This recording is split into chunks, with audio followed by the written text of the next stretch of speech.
Hi guys, welcome back to another Matchbox Garage video. I'm Rob, and today I'm going to attempt to take this Matchbox Speed Kings K22 Dodge Dragster. Well, we all know this is a Dodge Charger, from pretty shabby to hopefully a bit shinier. This one, courtesy of our friend Tony Hughes, in a recent box of unboxing that I'd done on the weekend. And yeah, this was another one that was in that box that I thought, this one needs a little bit of help. And to be honest, it had already started to be restored. As you can see, the rivets were removed, the wheels were removed, and it's just held on by an elastic band. There's some paint that's also started to be sanded off from the roof as well, but looking very sorry for itself. And I'm going to strip it down, paint it back up, put it back together. Hopefully one of you guys can take it home. 2,000 likes and it could be yours. But yeah, it doesn't roll very well, this one. But yeah, looking underneath here, she does read Matchbox Speed Kings K22 Dodge Dragster, made in England from 1971. So almost 50 years old. But you can see there, this one's already been drilled, and it's already started to be sanded off at the top there. And here are the wheels. Tony did supply them in the package, so we're good to restore those. Yeah, a little bit of paint from the roof there gone. But let's start taking this apart. First of all, by taking off this elastic band, and that will come in handy. I won't throw that away. And the base popping off there. Thankfully, everything's intact and it's all useful.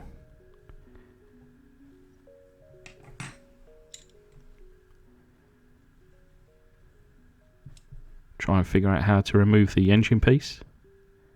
Couple of little tabs on the front. Just going to reach for my little screwdriver and then try, without breaking the tabs, remove this engine.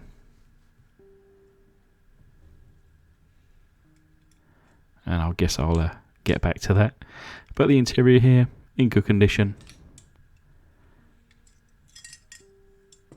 Same with the window section. A few little scuffs on the front there, but we can restore that, no problem. Yeah, let's give another little go to this engine piece. It needs quite a bit of force, but obviously not too much that I break these tabs.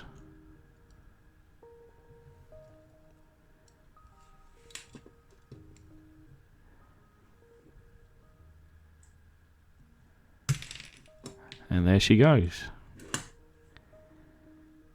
So the engine piece with the tabs intact, so they're good to go back in later on. And we'll spruce that motor up a little bit later. But yeah, lovely shade of pink. The doors, they won't be coming off today. We'll keep them in position whilst painting. But into the foot-long hot dog jar she goes, covered in boiling water, and incoming 2 tablespoons of caustic soda.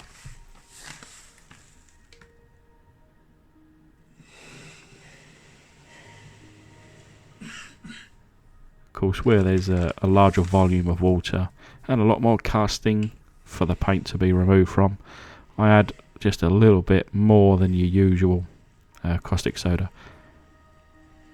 And the second spoonful,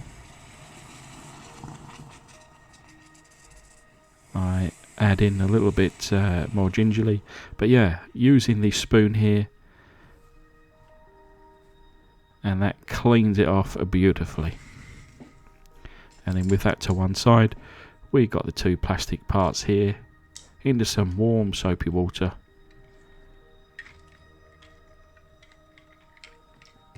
And the interior there, nice and clean, ready for a repaint. I considered removing the tow hook, but it was in good condition. I felt I'll keep it today. And yeah, the front of that windscreen just needs to be lightly sanded down, polished up. As you can see, it come out pretty good, but I'm still going to give it the pledge treatment. And whoops, so it falls in there the opening of the jar just not big enough really for the position or the angle that I was holding that roof or the window section there. So you got to hold it at a bit of an angle, just like that. And out she comes with no problem this time. And I'll put that to one side to dry off. Now the base of the car, we're going to be using the Auto Soul metal polish. Spread that over evenly, and I'll use the steel wire brush first before then going on to the buffing wheel, and of course using my little tack knife.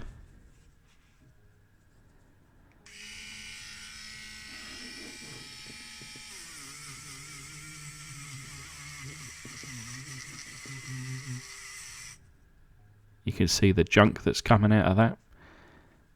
And then probably 10 minutes or so later, look at that, nice and shining. And I'm happy with that. Nice little bit of detail on the front of this car. And I'll paint that in. And I'm also going to tidy up these original wheels.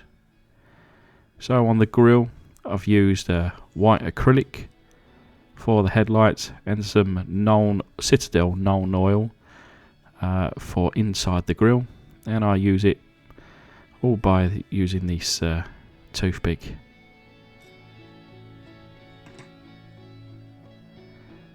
Now it's been perhaps 20 minutes, maybe less. This water's still very hot to the touch, but as you can see, the caustic soda started to do its business, and with the water turning pink, you know, we're on our way, soon ready to polish up the casting.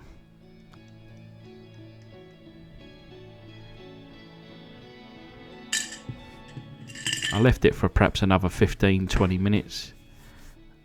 Threw in the engine as well, just on my way to the bathroom. Probably less than a minute it was in the actual jar, and that's enough just to take off all of, or at least the majority of that chrome paint. But we're going to be buffing up this casting using, again, my little tack knife. So on to some paint. We're using the matte black for the interior.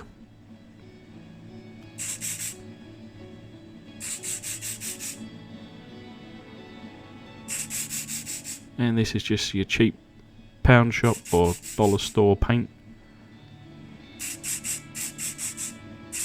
And it finishes in a nice satin kind of finish. Pretty happy with how this dries.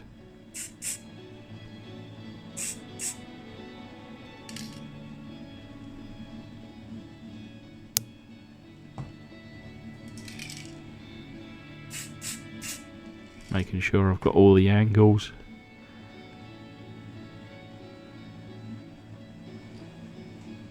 And onto the engine, we're using the matte silver.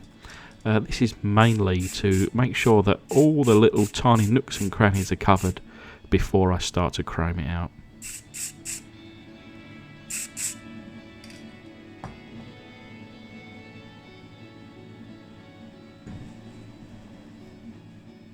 And then, as you can see, polished up this casting in and out, looking good as new. And for the very first time, I got this hobby paint, which is a black primer. And this was suggested by Danny over at Danny's Diecast Disasters. He's used this. He said, "Rob, this is great stuff. Honestly, you got to try it, mate." So yeah, I went and bought myself a great big can of this stuff. And yeah, good review so far. Pretty happy with the first lot that it's gone on. You know, I do like to use the white paint from Tamiya with the fine surface primer, but because of the actual paint job that I'm going with today, yeah, this black primer was perfect.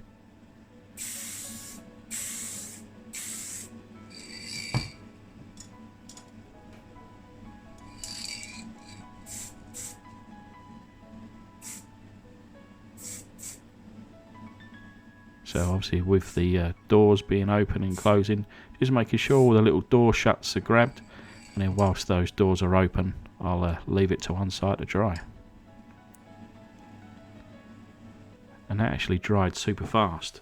But we're going to then put on a coat of X12, which is gold leaf, and I've been using these syringes, but I've found that there's been some kind of, I don't know what it is, some kind of oil or something on the insides, and someone suggested to use these pipettes. So I grabbed myself a few, and thankfully they are numbered, 0.5 ml, 1 ml, and so on. And I just want to grab myself some paint here.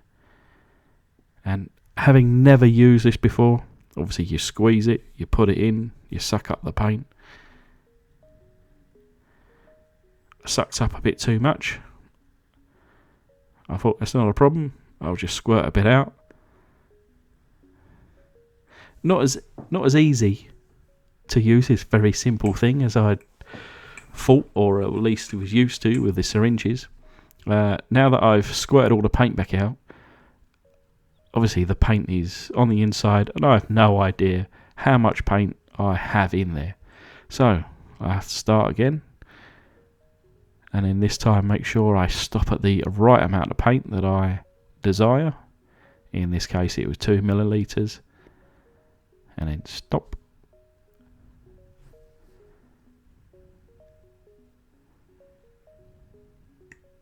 I wonder how much is on the inside of that pipette. Maybe I need to allow for just a little bit extra. I then go with a 2:1 ratio, paint to thinner. I've been using this leveling filler, or leveling thinner, and yeah, quite like it. Now, to be honest, I've been using this syringe for ages, and I keep this to one side for this thinner. So with that, I'm pretty confident that it's been, cleaned out if there was any junk on the inside by now. And yeah, that was not enough thinner. I had to realise that I needed 1 milliliter, and I just put in 0.1. So yeah, it's not really the milk consistency that I'm looking for, but I figure it out and sort that out off camera.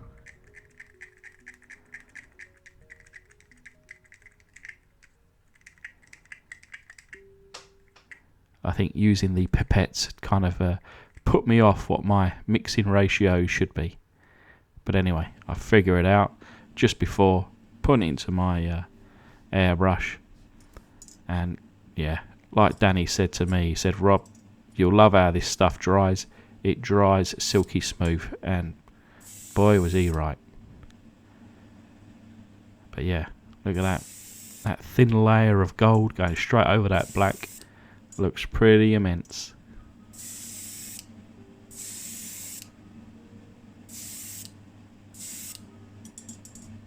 It doesn't have the same luster,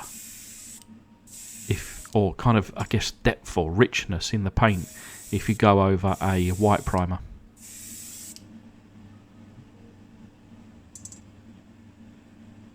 But yeah, I'll add a couple of coats of that gold before then turning to the green stuff world colour shift metal. I've got the set free, and today we're going to use the pinky blue. Of course, this was a pink card to start with. Now, I've always and previously used a black base coat. Let me just turn that off. And I think this paint looks great. But a few people have suggested to use a lighter colour. They've said use gold. Now, again, I prefer it. I prefer the look of when it's dark. At the same time, we have to experiment. We can see what this does over a gold paint. So I consider this more of an experiment than what is best for this paint. And hey, there's certainly the chameleon colour flip, but look at how it looks just white in there. But yeah, I think not as vibrant as if it was a darker undercoat. But anyway, it's the following day, and then you've got the interior there. Glass obviously nice and shiny.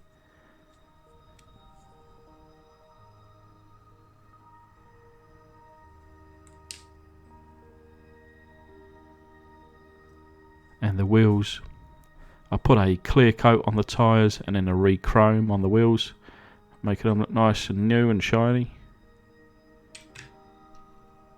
Detailed the engine out with a chrome pen.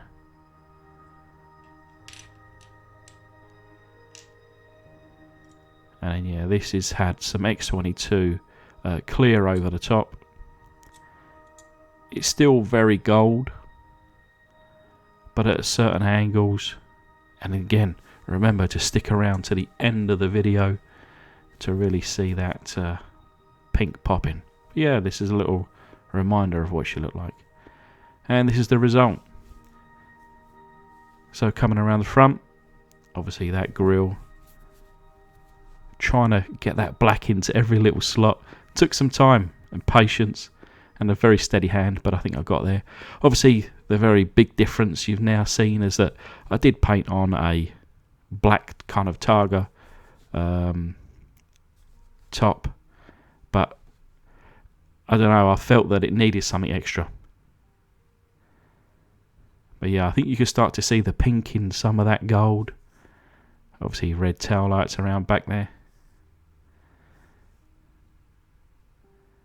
And then you could probably more so see a pink on the underside of the car as it's coming around. Probably a little bit more obvious in the end of the video. But yeah, I'm happy with this one. 2,000 likes and it could be yours. But anyway, just want to take this opportunity to thank my amazing patrons. And then just last up, obviously to me I can get this a real pop in pink, but I think you can see as I'm moving the camera around here the flip between the pink and of course the gold. There is a very, very light hint of blue at a certain angle, but I don't pick it up in camera, to be honest. But anyway, cheers guys. I'll see you on the next.